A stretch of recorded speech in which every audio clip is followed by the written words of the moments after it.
Alright. Alright, Elijah. As you know, I'm a young librarian, and I'm really excited to have the opportunity to get to talk to you today and get to know you a little bit better. And the reason I want to do that is because the better I know you, the better our book recommendations I'll be able to make. So, not thinking about books or anything like that, let's think about you. So tell me, like, if you were just meeting somebody for the first time, and you were trying to, like, tell them what you were all about, like, what you do, just, you know, kind of give me a synopsis of what I need to know about you to understand you. Probably that one thing is that I'm really into theater. Oh, okay, cool. Lots of, like movies and, like, directing and all that. So are you in theater here? Mm-hmm. And you're directing? No. But have you made a movie? No, but I directed 2 plays so far. I did one in 8th grade and then I did one last year. That's awesome. Did you know that there's a film festival that we're bringing, the library is hosting for the first time ever this year? Yeah. Okay, awesome. Well, the submission's coming up soon, but if you want to make something this year you can. If not, maybe next year. That would be a goal to work towards. That's really awesome. And are you in theater here? Yeah. Okay, cool. And what do you do? Like, are you more like an actor, or like the back side of it, or? Right now I'm in improv. Oh, cool. So I was just trying it out this year. Do you like it? Yeah, it's pretty fun. Okay. But when I was in theater, I did a little bit of both. I've done tech and I've done acting. Okay, cool. What do you like better? Probably acting. Okay. Alright, so you're into theater and you make movies and you like movies, right? So tell me some movies that you really love. Like, when you become a famous movie maker, like, what are the movies that are going to influence you the most, do you think? Probably one of them being Perks of Being a Wallflower. Okay, yeah, it's a great movie. What do you like about it? I just like the style of it. Like, I read the book and all, and I loved how it was like kind of like from Charlie's perspective into a note to a friend. Right. Okay. So, you like that it wasn't a note to a friend. Did you like the book or the movie better? Probably the book. Okay, cool. If you were making the movie, what would you do differently from the book? You know what I mean? Yeah, I would probably incorporate and, like, add more onto it. Because there was a lot in the book that wasn't in the movie. Right. Yeah, that recently there's a lady named Julie Murphy who wrote a book called Dumplin', that movie just got released on Netflix. Have you seen it? No. Okay, and so her fans were kind of like hating on the movie, and she's like, hey guys, you cannot put everything in a 2-hour movie that you put an entire novel. So I think it's hard decision making for the movie makers. What about, like, any other movies that you really love? And The Nightmare Before Christmas. okay, what do you like about it? I don't know. It's just always been a movie that, like, I can always just watch, like, anytime of year. And Okay. It's always good. Alright. And any others that you love? No, that I can think of. In your mind, when you're making movies, what kind of movies will you be making? I would like to do, like, a little bit of comedy. Okay. And probably drama. Okay, cool.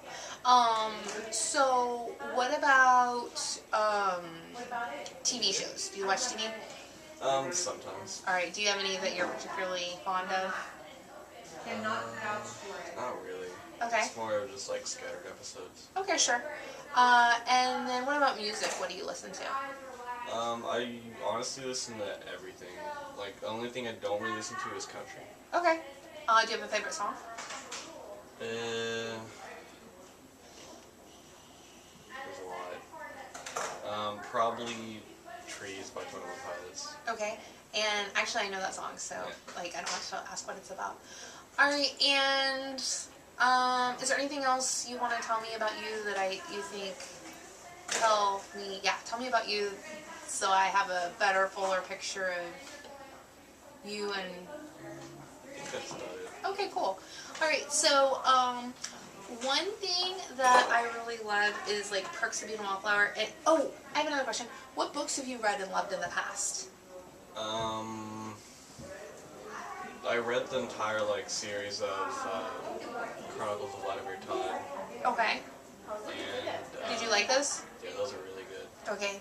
And then there was a little short series. The first book was Pillage. It was by like Obrick Sky, I think. Okay. And you enjoyed those? Yeah. What did you like about those books? It was mainly the characters. They were always like really interesting, and they were never really like. There was never like just like waiting around for like fillers. Okay. All right. Very good. So you like it to be a story. So would you, moving forward, are you looking more for books that you might one day want to turn into a movie, like looking for those dramas with like a little bit of comedy in them, or are you wanting to stay more in the books, like, you know, the others that you've read in the past and enjoyed?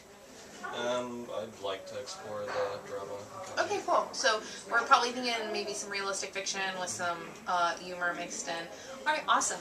I will be happy to help you with that. The first thing I'm going to do, I always pull up lists because I'm old and I always forget books that I've read. So like I see it and I'm like, oh, that would be perfect. So what I'm doing right now is I'm going to look for books that are similar to books like Perks of Being a Wallflower.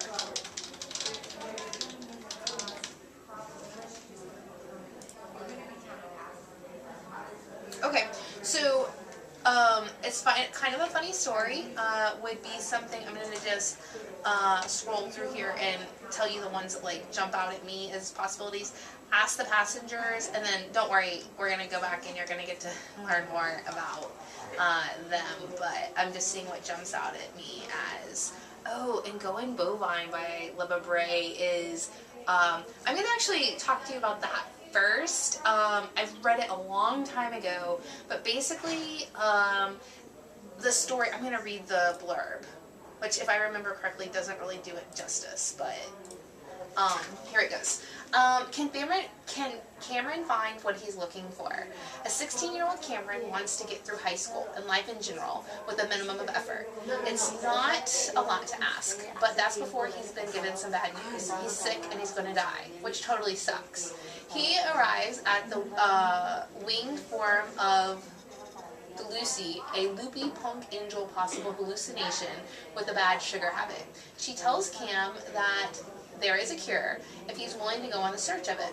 With the help of a death-obsessed video game dwarf, a yard gnome, Cam sets off on the mother of all road trips through a twisted America into the heart of what matters most. Okay, that did not make sense in my opinion, like to do the book justice. So how I would describe it is he thinks he's gonna die and he ends up going on this road trip, and through the road trip, like, things happen to him and he like meets hilarious people, and there's definitely like a romance that develops and falls apart and all that. So like it's really, I could totally see this book being turned into a movie, so that's a possibility. Another book that I could, and it's funny, it's like laugh out loud funny, like there's scenes in it where like I'm cracking up. Okay, another one that I could see being turned into a movie is, it's kind of a funny story. Okay, and this is more like about like psychology and stuff like that. So it says, and another thing I want to point out about this book is it's rated really high. It's got a 4.13 star, which on Goodreads, it has 188,000 reviews. So to get 188,000 people to agree that it's a good book is pretty hard to do. It says, ambitious New York City teenager Craig Gilner is determined to succeed in life, which means getting into the right high school, into the right job. But once Craig aces his way into Manhattan's executive pre-professional high school, the pressure becomes unbearable. He stops eating and sleeping until one night he nearly kills himself. Craig's suicidal episode gets him checked into a mental hospital, where his new neighbors include a transsexual sex addict, a girl who has scarred her own face with scissors, and the self-elected president of Armaletto. There, Craig is finally able to confront the sources of his anxiety. Ned Vizzini, who himself spent time in a psychiatric hospital, so that's like the author, has created a remarkably moving tale about sometimes unexpected road to happiness. Does that seem like something you might be interested in? Yeah. Okay, so you'll probably want to write that down. I could totally also see that being turned into a movie. It's called It's Kind of a Funny Story. And it's obviously a very serious topic, but with lots of comedy built in. Who was it by? Ned Vizzini. Vizzini. Okay, and then one more I want to recommend to you is this book by A.S. King. I've read it, and again, it's been a really long while, so I'm just going to go ahead and just read the blurb to you. It says, Astrid Jones desperately wants to confide in someone, but her mother's pushiness and her father's lack of interest tell her they're the last people she can trust. Instead, Astrid spends hours lying on the backyard picnic table watching airplanes fly overhead. She doesn't know the passengers inside, but they're the only people who won't judge her when she asks her most personal questions, like what it means that she's falling in love with a girl. As her secret relationship becomes more intense, her friends demand answers. Astrid is nowhere left to turn.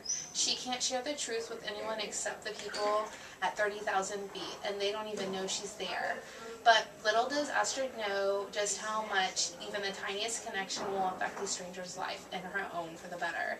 In this truly original portrayal of a girl struggling to break free of society's definitions, Prince Honor author A.S. King asks readers to question everything and offers hopes to those who will never stop seeking real love. Does that seem interesting? Or not so much? Not so much. Okay. I think the first one sounded pretty good. Going Bovine? Yeah. Okay, yeah, that was called Going Bovine. Okay, so I'm going to leave you with those right now, although there's a whole lot of books that I really feel that I've read that I feel like could be turned into movies. Yeah, so if you read those and like them or don't like them, come back and talk to me, and I will continue to make recommendations of books that, because if I were you, like, and I'm not you, but like, I would think it'd be really fun to read a book and imagine, do you do that already? Like, read something and imagine how you would have it filmed? Yeah. That's awesome. That's really cool. Well, anyway, that's what I have for you today. Thank you so much for coming in, and let's keep the dialogue going. Thank you. Have a great day. You too.